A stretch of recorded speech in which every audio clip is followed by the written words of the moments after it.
Paz do Senhor, meus irmãos, graças a Deus. Hoje, nossa lição de número 6, o nosso tema é Jonas. Deus ama quem você detesta. Então, nós vamos falar acerca do profeta Jonas. É claro, irmãos, que Deus ama quem nós detestamos. Ou as pessoas têm aversão às outras. Mas aqui era um povo. E este povo de Nínive, eles, quando pegavam, quando capturavam prisioneiros de guerra, pessoas, eles torturavam ao extremo, e o povo de Israel já estava sofrendo com isso, já sofria com isso. Então, por isso que o povo de Israel detestava os ninivitas, ou os assírios. E nós vemos aqui que Jonas, Deus encaminhou Jonas, colocou Jonas para pregar para eles. Jonas não queria de forma nenhuma pregar para aquele povo. Aqui no nosso texto do dia, que está em Jonas capítulo 3, versículo 10, diz assim: E Deus viu as obras deles, como se converteram do seu mau caminho. E Deus se arrependeu do mal que tinha dito lhes faria, e não o fez. Ou seja, o Jonas não esperava que o povo fosse se arrepender. Porém, o povo se arrependeu. Que Deus iria vir o castigo. Jonas começou a gritar na cidade e o povo se arrependeu. Claro, teve tudo. O Jonas foi engolido por um grande peixe, ou para a baleia, e depois foi jogado para a terra. E claro, irmão, tem todo um contexto. Mas a questão é que Jonas começou a gritar, a pregar, gritando na cidade, e o povo rasgou as suas vestes, colocou cinza sobre a cabeça como um sinal de arrependimento. Então o povo se arrependeu. Aqui na nossa síntese, Deus ama os pecadores mais desprezíveis e está pronto a perdoá-los desde que eles se arrependam de seus pecados. Ou seja, Deus está pronto, meus irmãos, a salvar a todos. Deus quer salvar todos. Não existe os eleitos de Deus, né? Que Deus vai salvar aquelas pessoas que são eleitas, aquelas pessoas que são exclusivas de Deus. Deus sabe todas as coisas? Sabe. Deus sabe quem vai ser salvo? Sabe. Porém, Deus não usa sua soberania para interferir, meus irmãos, naquilo que está acontecendo na nossa escolha, naquilo que a gente quer fazer da nossa vida. E aqui no nosso texto bíblico, em Jonas capítulo 1, versículo do 1 ao 3, diz assim: E veio a palavra do Senhor a Jonas, filho de Amitai, dizendo: Levanta-te, vai à grande cidade de Nínive e clama contra ela, porque a sua malícia subiu até mim. E Jonas se levantou para fugir de diante da face do Senhor para Tarsis, e descendo a Jope, achou um navio que ia para Tarsis, pagou, pois, a sua passagem, e desceu para dentro dele, para ir com ele para Tarsis, e de diante da face do Senhor. Ou seja, Deus estava mandando ele ir para Nínive. Mas ele fez o quê? Pagou a passagem para ir para Tarsis. Então veja que o profeta fugiu daquilo que seria o propósito de Deus naquele momento para a vida dele, para pregar para aquele povo. Porque mesmo que o povo fosse detestável ao povo de Israel, detestável a Jonas, Deus ama a todos, e todos precisam ter a oportunidade ao arrependimento. Nossa introdução, o livro de Jonas tem uma mensagem singular em relação aos demais profetas.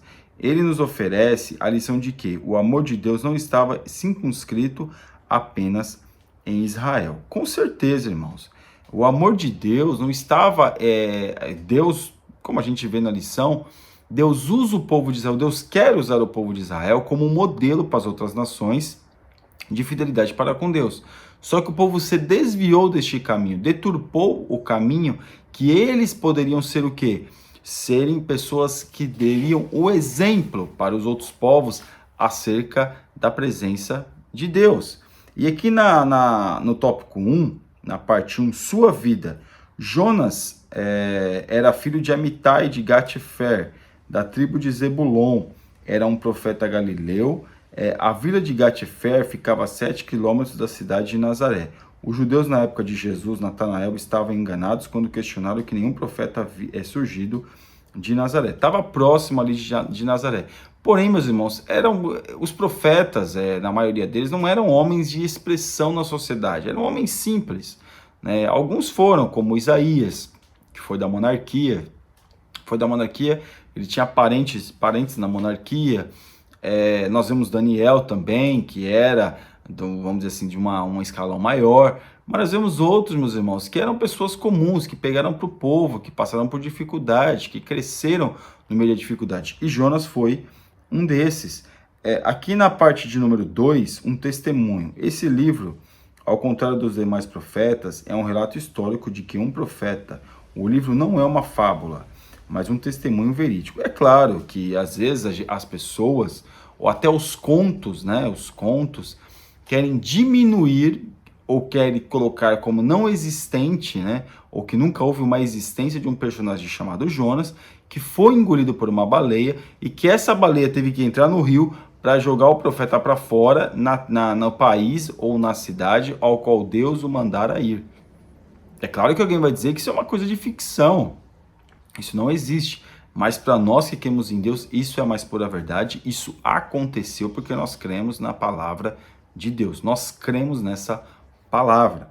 E aqui na parte 3, historicidade do livro. Jonas é o livro profético do Antigo Testamento mais questionado pelos teólogos liberais. Infelizmente, o debate em torno desse livro tem obscurecido a sua beleza literária e significação teológica. A história do livro não é fictícia ou parabólica. Então, é claro, infelizmente, muitos, né, que começam a aprender, ter um pouquinho mais de entendimento da palavra de Deus, o que eles fazem? Querem desvalorizar a autoridade de Deus, né, ou a autoridade bíblica naquele contexto, né, no contexto histórico, no contexto bíblico. Querem diminuir, né, aquilo que Deus está fazendo. Irmãos, nós cremos, porque nós cremos que Deus faz milagres. Nós cremos nesse livro, porque nós cremos que Deus é o dono de todas as coisas. Ele realiza aquilo que ele quer realizar, porque Ele é o dono de tudo. Então Deus dá oportunidade para que todos possam se arrepender, todos possam vir. Deus não tem um povo exclusivo. Deus escolheu Israel como para dar um exemplo para que outras nações pudessem se converter também. No tópico 2, é a experiência do profeta, a ordem divina. Jonas recebeu uma ordem clara: levante-te e vai à grande cidade de Nínive. Deus estava mandando Jonas a ir para Nínive. Não mandou ele para Tarsis, ou seja, Deus estava mandando Jonas sair da zona de conforto dele e também pregar para aquelas pessoas que supostamente, o povo de Israel era avesso a eles. Não só o povo de Israel, mas muitos. Porque, como eu já disse, eles eram homens terríveis, eles ficavam testando a forma mais cruel, para quê? Para torturar alguém. E muitas torturas, meus irmãos, saíram de Nínive, saíram daquele povo. Então nós vemos que Jonas, claro, ele não queria ir. Ele não queria. Que ele achou que o povo não merecia aquilo que a palavra de Deus para vier a se arrepender. E outra, claro, provavelmente estava com medo de chegar lá, virar um prisioneiro e começarem a torturá-lo. Então, claro, ele ficou meio receoso. Parte 2, a fuga e a tempestade, né? Jonas tentou fugir, é uma história que todo mundo conhece. Jonas tentou fugir, comprou a passagem para ir para Tarso no navio, e quando o barco ou o navio estava em direção à cidade, sobreveio uma tempestade muito forte, que o barco já estava quase virando, quase afundando, e Jonas estava dormindo tranquilamente lá no porão do navio. Aqueles homens que estavam acordados, o que eles fizeram? Começaram a cada um clamar ao seu Deus. E aí encontraram Jonas lá sem fazer nada, você tem que clamar ao seu Deus. E aí Jonas entendeu, claro, também jogaram algumas coisas para fora do navio para aliviar o peso, aquela coisa. Porém, Jonas, quando viu que aquilo que estava acontecendo, ele entendeu que aquilo que estava acontecendo, a culpa era dele. Ele assume a responsabilidade do erro, fala para aqueles homens jogarem ao mar, os homens jogam ao mar, e o grande peixe pega ele e depois leva ele até Nínive. Aqui no parte 3, o arrependimento do profeta. Ao ser lançado no mar, Deus enviou um grande peixe para engolir Jonas. O peixe não foi um dispositivo punitivo da parte de Deus, mas um instrumento do seu livramento. É claro, meus irmãos, se o grande peixe não tivesse engolido Jonas, com certeza Jonas morreria afogado. Isso é com certeza. Mas o que Deus faz? Deus dá o livramento para Jonas e também coloca ele no caminho ao qual Deus tinha ordenado que ele trilhasse. Então essa foi a questão de Jonas. Deus colocou ele no caminho que ele deveria trilhar. E Deus chamou, e ele se arrependeu do mal que fez, da sua covardia, né, vamos dizer assim, e seguiu o caminho do Senhor, né, que também, né, o peixe pegou ele, levou ele até a cidade, e ele fez aquilo que Deus tinha mandado fazer. Mas sabe aquela pregação? Provavelmente foi aquela pregação, olha, se arrependa, sem muito entusiasmo. Mas Deus usou aquele homem, deu oportunidade para toda a cidade para vir se arrepender, toda a cidade se arrependeu. Na parte 3, a lição do livro, a pregação de Jonas. Jonas foi novamente comissionado por Deus. O grande peixe vomitou no litoral palestino, provavelmente próximo ao porto de Jope. Ele precisou se dirigir a Nínive, realizando uma longa viagem. Alguns dizem que foi uma longa viagem, outros dizem que não foi tão longa assim, mas a distância, né, que ele estava, se ele fosse, como ele foi lançado ao mar, se ele não tivesse essa locomoção do peixe, com certeza ficaria muito mais longe. É claro, antigamente não tinha, a pessoa deixava, que nem no caso aqui, Jonas ficou ali na praia, mas ele teve que ir. Não tinha carro, não tinha Uber, não tinha trem, não tinha ônibus, não tinha como ele se locomover até lá. Teve que ir o quê? A pé. E claro que a pé demorou um pouquinho para ele chegar.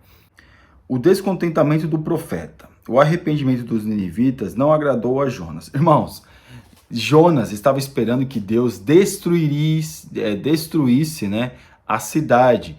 Porque ele falou, como pode? Esse povo não vai se arrepender. Não adianta, eu vou pregar lá e o Senhor, eu vou pregar por pregar, porque na verdade não vai acontecer nada. Irmãos, Deus conhece o coração do homem. Deus deu oportunidade para aqueles homens se arrepender. E aqueles homens agarraram essa oportunidade e se arrependeram verdadeiramente. Eles não só se arrependeram, eles se arrependeram verdadeiramente. E isso foi que eu creio que chegou a Deus de uma forma abençoadora. Por quê? Porque Deus não destruiu aquele povo. O povo pode ter se desviado depois, o povo com certeza era desviado antes, mas naquele momento aquele povo não foi destruído. Por quê? Porque ouviu a palavra de Deus, acatou a palavra de Deus, deu valor à palavra de Deus. E Jonas pregou uma mensagem e achou que as pessoas não iam se arrepender, não iam reconhecer, porém Deus ouviu a pregação, ouviu a mensagem de Jonas, com certeza colocou as palavras na boca de Jonas. Jonas prega aquela mensagem, claro que debaixo do poder e da unção, talvez ele não tenha sentido, mas o efeito que causou a mensagem foi muito grande, e era para aquelas pessoas que ele detestava, irmãos. Tanto ele quanto o povo de Israel detestavam os assírios, detestavam os ninivitas. Então nós vemos o quê? A providência de Deus, quando nós amamos o nosso próximo. Mesmo que a gente às vezes tenha aquela mentalidade de detestar, de não gostar disso ou daquilo, nós temos que fazer a vontade de Deus. Se Deus, claro, mandar, né, com certeza, tem coisas que a gente tem que fazer naturalmente, meu irmão. Pregar o evangelho é naturalmente. Mas de uma forma mais incisiva, mais direta, e Deus mandar, nós temos que fazer. Nós temos que fazer. Por quê? Porque Deus nos ajuda a fazê-lo. Outra coisa, se nós não fizermos, outro fará em nosso lugar, porque a obra de Deus, ela não está dependente do ser humano, no sentido que se ele não fizer, se ele não fizer, ninguém vai fazer mais. Se ele não quiser fazer, outro fará, porque é assim que funciona, é assim que Deus prepara. Amém? Deus ama quem você detesta, né? Irmãos, continuando, né? É claro, tem pessoas que às vezes uma das outras não tem não tem afinidade, não gosta muito, eu não vou com a cara desse fulano, não vou com a cara daquele fulano, mas Deus ama todos. Às vezes a gente retém o evangelho, Deus já tocou no nosso coração para falar algo para algumas pessoas, porém muitas das vezes nós ignoramos essas coisas. Para quê? Para dar mais valor ao nosso ego, ao nosso eu. Tomemos cuidado com isso, irmãos. Tomemos cuidado com isso. E a nossa conclusão. O livro terminou apresentando o imensurável amor de Deus pelas pessoas, independentemente de nacionalidade. Olha, é muito interessante isso daqui, por quê? Porque Deus, irmãos, Ele ama todos. Nós temos que parar com esse negócio de querer pregar o evangelho para um povo seleto. Nós temos que pregar o evangelho da mesma forma que é para uma multidão, para uma pessoa só. Eu já falei várias vezes neste canal que Jesus pregou as suas melhores mensagens, a sua melhor mensagem para uma mulher, samaritana ainda. E a outra também pregou para Nicodemos, mas a mulher samaritana foi uma mulher que interrogou Jesus. Então Jesus pregou uma baita de uma mensagem para aquela mulher. Amém? Então nós vemos que o Jonas pregou, o povo se arrependeu, ele se colocou debaixo da planta, a planta cresceu, né, para fazer sombra para ele. E depois que ele estava sossegado, Deus secou a planta, o sol bateu na cabeça dele de novo, né? Porque que Deus queria mostrar para ele o quê? Ele ficou com dó da planta, mas não teve dó daquelas milhares de pessoas que estavam ali, mulheres e crianças que morreriam. Porque Deus falou que eles morreriam. Deus ia entrar com providência e eles morreriam. Mas Deus teve misericórdia e enviou Jonas. E Jonas pregou, mesmo com um pouquinho meio de assim, né? Mas pregou e o povo se arrependeu. Amém? Você ainda que não é inscrito no nosso canal, meu irmão, minha irmã, está convidadíssimo a se inscrever e que Deus te abençoe em nome de Jesus. Fique na paz, Deus abençoe.